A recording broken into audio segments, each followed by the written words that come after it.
It's time now for our Sunrise Smart Start on this Monday. A violent weekend in Rochester has left 5 people injured, all 5 of the victims 20 years old and younger. The most recent just after 1 o'clock this morning, a 16-year-old male shot at an unknown location, now in stable condition at the hospital. The youngest of the victims, an 11-year-old boy, shot last night on Magnolia Street. We're told he has a gunshot wound to the upper body. Police say he was shot inside a home. His injuries are considered non-life-threatening. Anyone with information about these shootings is asked to call 911. About an hour earlier, 2 men arrived at Rochester General with gunshot wounds. They were 19 and 20, both with gunshot wounds to the upper body. Their injuries are considered non-life-threatening. Police say the incident happened on North Street in the city. All right, Saturday night, another shooting. This one on Jefferson Avenue left an 18-year-old in critical condition. Police say he was shot in the upper body multiple times. There are no suspects in custody there. James calling for some nice weather this week, right on time as capacity increases today for zoos and museums here in New York State. Erica Cost live this morning from the Strong Museum of Play with more on these eased restrictions. Erica, good morning. Good morning, Mark. Well, for Monroe County residents, just another reason to get out, stretch their legs, and for museum owners, it means they're likely not going to have to turn people away anymore. For example, the Strong Museum has been operating under 25% capacity since last June, and on busy weekends, this often means turning some people away due to reaching that capacity. To avoid this, they've been encouraging everyone to make online reservations for visits. That will still be the case today, but CEO Steve Dubnik says at least more people can be inside enjoying the museum at once. For the Seneca Park Zoo, a similar situation with timed tickets. They've been operating at 33% capacity and say 50% is definitely big news. Both of these venues still asking you wear your mask at all times, social distance, and utilize sanitizing stations on grounds. For now, in Rochester, Erica Cost, News 8. All right, Erica, thank you. And beginning today, movie theaters can increase their capacity up to 33% here in New York. The Johnson & Johnson vaccine is back in use. The FDA and CDC deciding to resume use of the COVID vaccine Friday after reviewing over a dozen cases of side effects linked to that vaccine. As of today, more than 53% of American adults have been partially vaccinated, nearly 8 million with the Johnson & Johnson vaccine. Another carjacking happening over the weekend in Rochester. Rochester police say a 46-year-old man was held at gunpoint on Dale Street overnight early Sunday morning.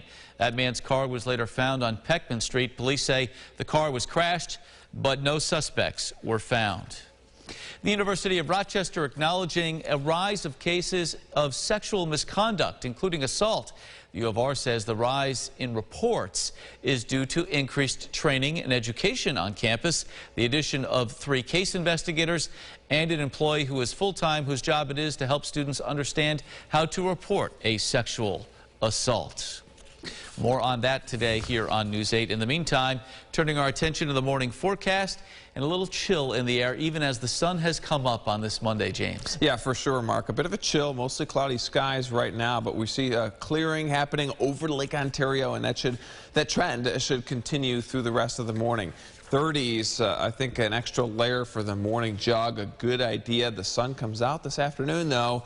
Maybe get on a little bit of a hike. It's the kind of day where if you're just moving a little bit, you'll feel so much better as highs are right around 50 degrees. But looking at the extended forecast, today's the coldest day. We warm up from here. I'll show you the 8-day forecast, and we'll do a bus stop forecast as well at the end of the show. Mark. James, thank you. A live look at the roads now with our sunrise traffic on this Monday. A look over downtown Rochester at this hour. Things moving along nicely over the Douglas-Anthony Bridge on 490, 390, 590. No reports of backups there either. One thing we do want to mention, a water main break in Henrietta. This is on East Henrietta Road, right before Castle Road, so take note there. President Biden will mark 100 days in office this week, with more than half of Americans say they approve of his job performance. Polls show the president gets the highest marks for his handling of the COVID pandemic and the lowest about the situation at the southern border. Washington correspondent Jesse Tenor reports. Good morning. President Biden's first months in office were in many ways a rejection of the previous administration, which Republicans were quick to criticize. I give President Biden an A for rhetoric in the first 100 days and an F in results. For Republicans like North Carolina Congressman Richard Hudson, the president's first days in office were a test he failed. Ohio Congressman Mike Turner points to the slew of executive orders that overturned Trump-era policies. Many of which were problematic and had bipartisan support when they were undertaken by the Trump administration. Arkansas Congressman Rick Crawford says President Biden should reverse his actions to address the surge of migrants at the southern border. The border wall construction, which is authorized and funded, I think we need to reinstate the Remain in Mexico policy and provide the support to those Border Patrol agents rather than making them social workers. Ahead of her meeting with the president of Guatemala today, Vice President Kamala Harris told CNN she is handling the complex issue diplomatically to address the root causes. They can give the resources to people who naturally want to stay at home and give them some sense of hope that help is on the way. The COVID-19 pandemic continues to loom over the new administration, with the virus killing more than 500,000 Americans.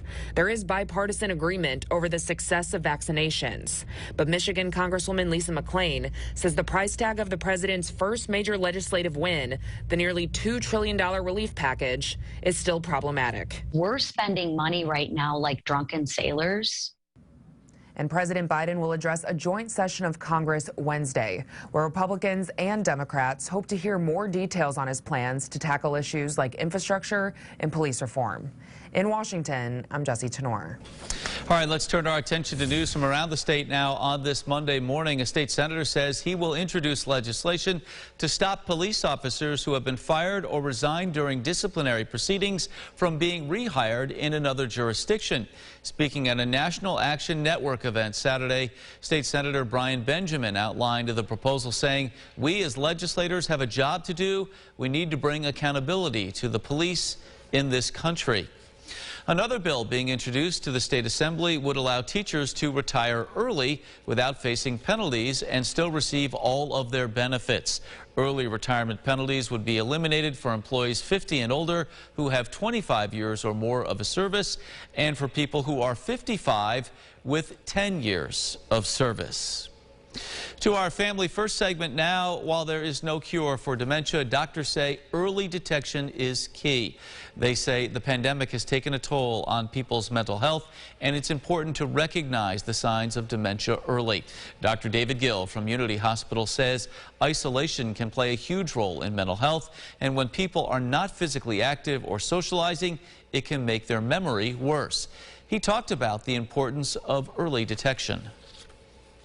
The pandemic has really made clear how important social interaction is and how important our families are.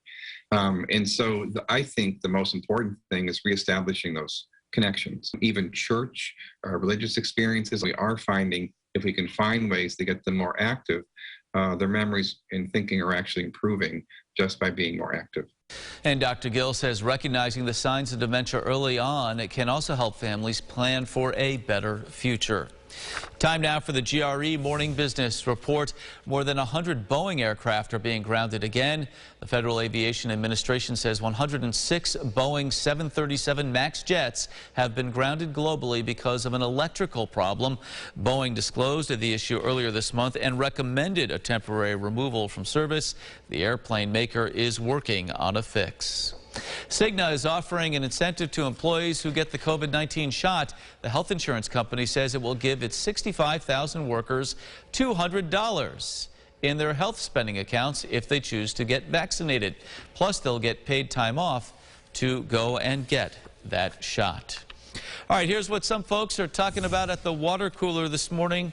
Do you love pretzels? Well, rejoice. Today is National Pretzel Day. Some stores will have deals to help satisfy that craving, like Auntie Anne's. The store is offering a free original or cinnamon sugar pretzel. All you have to do is sign up through the Pretzel Perks app. All right. And another thing people are talking about, of course, is the Oscars. Nomadland, your winner for Best Picture last night at the Academy Awards, James. Yeah. People wandering around this morning wondering where they are in late April. It's in the 30s.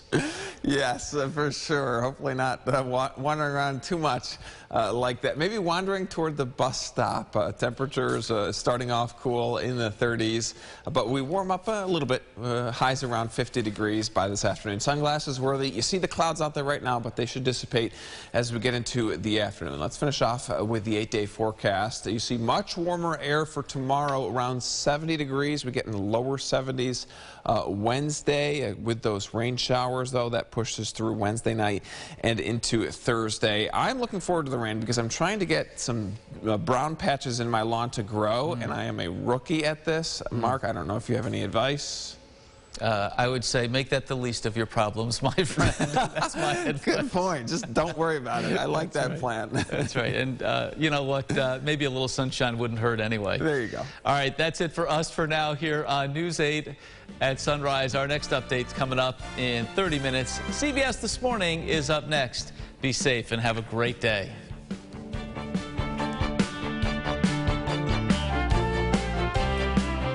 Follow News 8 wherever you are on RochesterFirst.com, Facebook, Twitter, and on our app for news and weather.